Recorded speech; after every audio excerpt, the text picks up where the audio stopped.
Incredibly proud of the effort that we had today on both sides of the basketball. I think it was our most complete game of the season in terms of executing our game plan, both offensively and defensively, against an opponent that is a very well-coached team with outstanding talent and outstanding size. I think that Coach Reese is a good friend, and I think the world of what Rhode Island has become underneath her tenure. And to get a win against a quality opponent like that today feels really good. We had contributions up and down the box score with everyone that played. I thought that Nay Bernard's defense and timely threes were really big. And Meg McConnell was an assist and a rebound away from a triple-double, and it was simply outstanding. And then Precious Johnson absolutely was a warrior inside. And right now we're playing really well.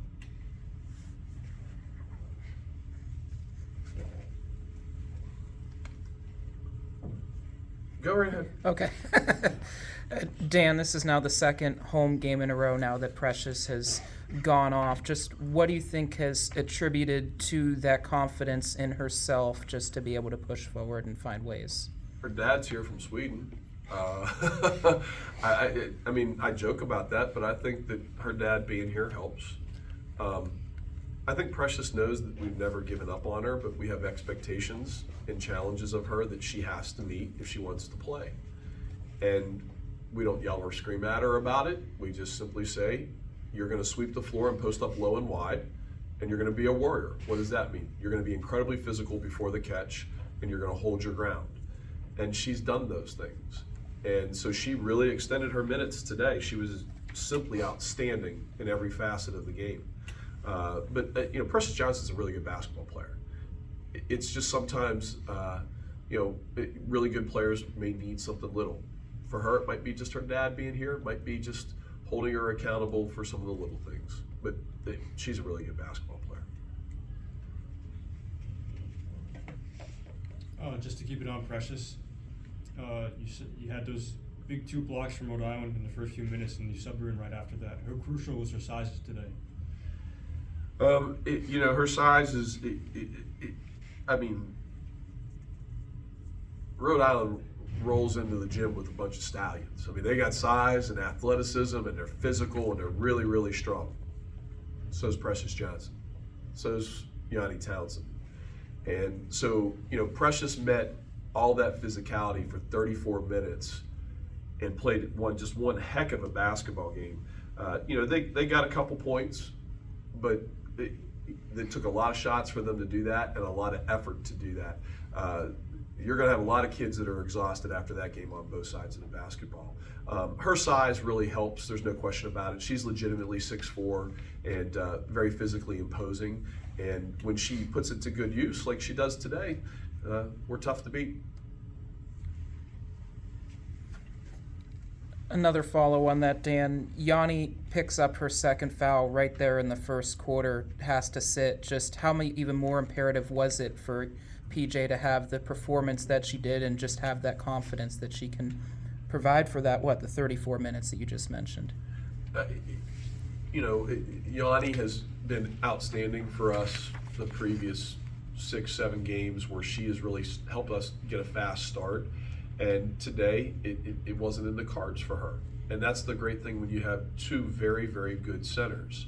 And that's what we have. So if one is not doing it, and for a while there, Precious wasn't playing as well, but Yanni was.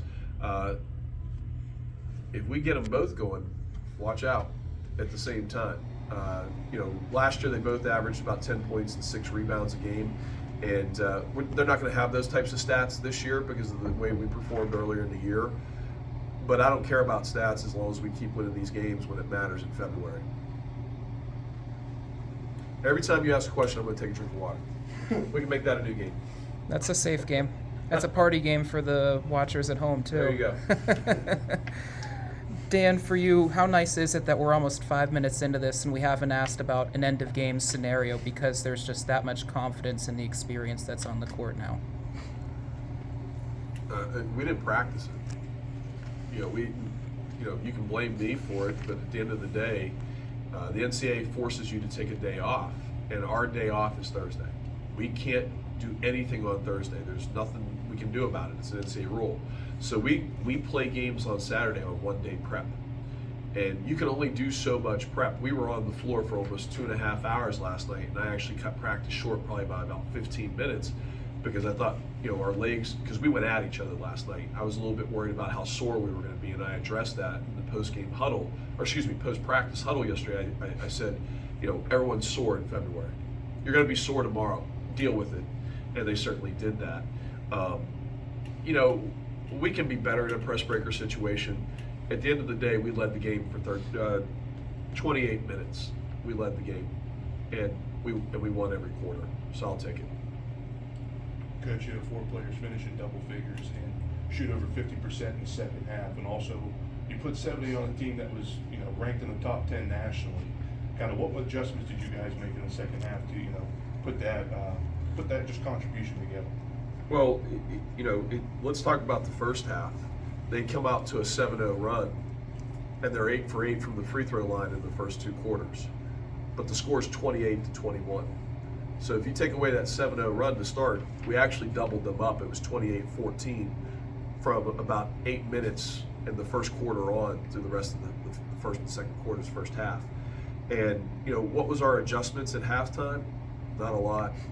Not really a lot, because we had really played one really well. We face guarded one with a variety of opponents, and we knew that we have a lot of respect for TME and Rhode Island. We knew that they were not going to lay down, and so we talked about it being 0-0. We wanted to win each quarter, which we did. We knew that we probably weren't going to be able to out-rebound them with the size that they had. But we needed to have timely rebounds and make it really difficult for them, and I felt that we did that also. There wasn't a lot at halftime. It was really reinforcing the original game prep that we talked about. Every time one caught it, if she could catch it, we wanted to be right there on her. And, she was 3 for 12 from the field. That's outstanding. I think you could say that her and Tess are 2 of the best 3-point shooters in the league. That kid Sophie Phillips is so improved. Her release and her footwork is out of this world good. She has really improved over the last year. And I thought that Nay and Tess, in particular, those 2 played outstanding defense on her. And then what Precious did inside against that kind of size, she needs to go to cryotherapy right now and probably go again tomorrow. Because I know I would. It'd be like playing against you, Trey. Let's take a picture of Trey. It'd be like playing against Trey. I mean, it's that kind of physicality. We really didn't do much. We didn't really alter our game plan from the halftime. Drink. Cheers. Could you just reflect overall, Dan, on just the growth that the defensive side of the ball has just maintained and increased throughout the year? Yeah, that's a great question. I was very unhappy with our defense when we were in New Orleans. I thought that we didn't play with spirit and grit. I didn't think we played with a great effort.